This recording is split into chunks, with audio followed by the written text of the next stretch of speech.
느헤미야는 자신이 자리를 비웠던 1년간 무너진 것들을 다시 세워나갑니다. 대제사장 엘리야십이 도비아에게 내준 성전 뜰 안에 큰 방을 정결하게 함으로써 도비아를 내쫓았고 11조를 점검하여 레위인들이 다시 복직하고 성전을 섬기는 일을 하도록 합니다. 그러고 나서 느헤미야가 한 일은 안식일 문제 그리고 이방인과의 결혼 문제였습니다. 하나님께서 십계명을 통해서 안식일을 거룩하게 지키라고 하셨고 그들 역시 그렇게 하겠다라고 약속을 했음에도 느헤미야가 자리를 비운 1년 사이에 안식일에 일을 하고 짐을 싣고와 장사하는 사람들이 생겼습니다. 또한 두롯 사람들이 예루살렘에 살면서 생선과 여러 물건들을 가져다가 안식일에 유다 사람들에게 팔았습니다. 이로 인해서 느헤미야는 모든 귀족들을 불러서 너희가 어찌 이 악을 행하여 안식일을 범하느냐라고 꾸짖습니다. 즉 안식일에 이러한 매매가 이루어진 것은 귀족들이 그 주체였다는 것이죠. 더 많은 돈을 벌기 위해서 안식일을 범하면서 장사를 하도록 한 것입니다. 결국 돈에 대한 욕심이죠.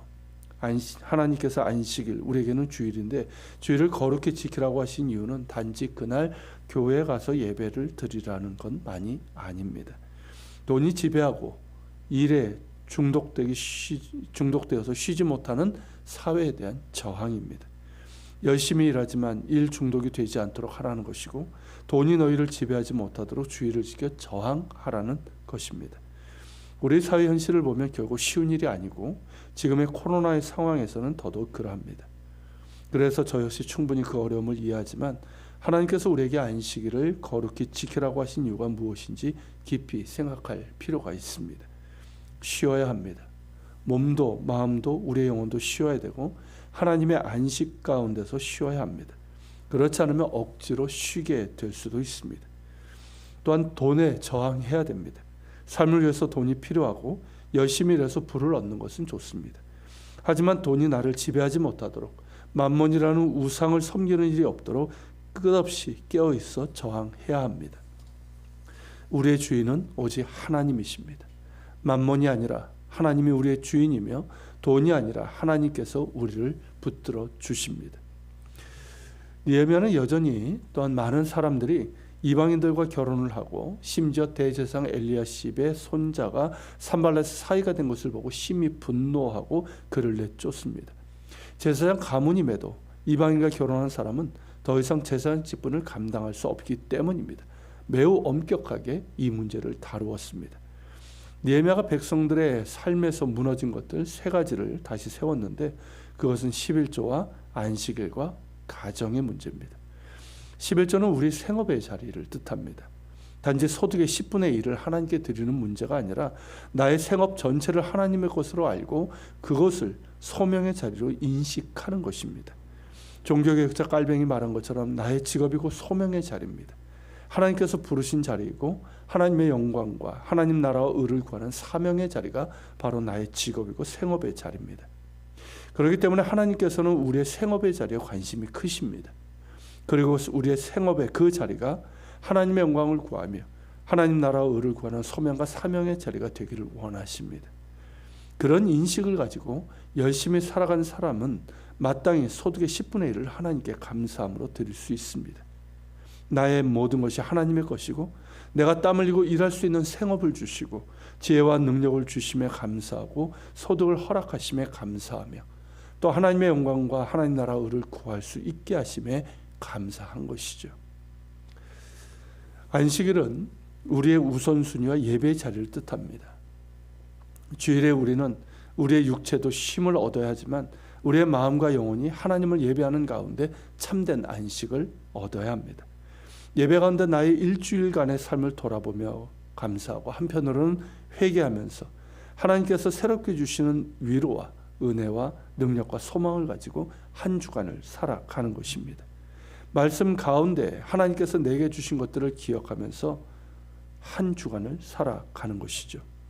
그럴 때 나의 일주일은 그 자체로 예배가 될 수 있을 것입니다. 나의 삶의 자리에서 예배자로 살아갈 수 있는 것이죠. 그리고 다시 주일에 예배자로 하나님 앞에 나아갑니다.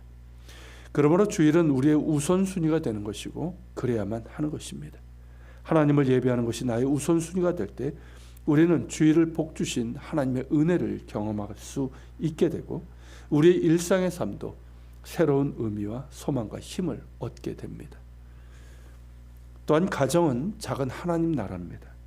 하나님이 주인 되시는 가정, 하나님을 예배하는 가정, 하나님의 사랑과 평안과 축복 가운데 행복한 가정을 만들어 가야 합니다. 그러기에 불신 가족을 위해 기도해야 되고 지혜를 구하면서 복음을 전해야 합니다. 온 가족이 함께 신앙생활할 수 있기를 소망하며 기도하고 자녀들을 믿음으로 양육해야 합니다. 하나님의 사랑 안에서 서로를 용서하고 용납하고 사랑하고 축복하면서 하나님께서 가정을 만드시고 복 주신 그 풍성한 은혜와 복을 누릴 수 있기를 바랍니다. 비록 느헤미야 때와 지금 우리와는 시대와 상황이 다르고 이스라엘이라는 특수성이 있는 것이 사실이지만 우리의 삶 전체를 하나님 보시기에 거룩하고 성결하게 만들어가야 한다는 점에서는 다르지 않습니다. 우리가 일하고 돈을 버는 생업의 자리에서도 하나님을 예배하며 안식하는 주일과 교회의 자리에서도 우리의 가정에서도 하나님 보시기에 거룩하고 성결하게 만들어 가야 하고 그것이 바로 우리 안에 이루어져야 할 개혁이 아닐까요? 물론 성전에서 도비아를 쫓아내고 무너진 것을 다시 세우는 교회의 개혁도 있어야 하지만 우리 한 사람 한 사람의 삶 전체가 하나님 보시기에 거룩하고 구별된 성소로 만들어 가려는 그런 결단과 실천과 노력이 있어야 합니다. 코로나로 인해서 한국 교회와 기독교인들에 대해서 더욱 부정적인 인식이 커지는 이런 상황에서 우리가 회복해야 되고 이루어 가야 할 것은 삶의 개혁이고 우리의 삶에서의 거룩의 회복입니다. 그것이 바로 무너진 성벽을 다시 재건하는 것입니다. 느헤미야는 무너진 성벽을 세웠습니다. 눈에 보이는 성벽은 물론 성전과 지도자들과 백성들 가운데 무너진 성벽도 다시 세웠습니다. 그러고 나서 기도합니다. 내 하나님이여 나를 기억하사 복을 주옵소서. 하나님을 사랑하며 하나님의 마음을 품고 우리 가운데 무너진 성벽을 다시 세운 나를 기억하사 긍휼을 베푸시고 이 백성들에게도 복을 주시라는 기도입니다. 우리 역시 이런 기도를 드릴 수 있기를 소망합니다. 더욱 하나님을 사랑하며 하나님의 마음을 품고 우리 가운데 무너진 성벽을 다시 세워나갈 수 있기를 바라고 그래서 우리 역시 우리 하나님이여 우리를 기억하사 복을 주옵소서라고 기도할 수 있기를 바랍니다. 같이 기도합시다.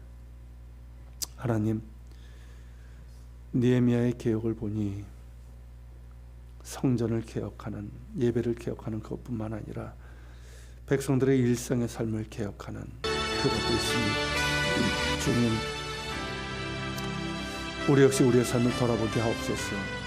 우리가 일하고 돈을 버는 생업의 자리, 하나님을 예배하며 안식하는 주일과 우리가 섬기며 봉사하는 교회의 자리, 또한 우리의 가정의 자리까지 하나님 보시기에 거룩하고 성결한 정말 하나님의 뜻대로 이루어지는 개혁을 우리가 하나님 결단하고 실천하고 노력하게 하여 주옵소서. 그런 가운데 주님 우리를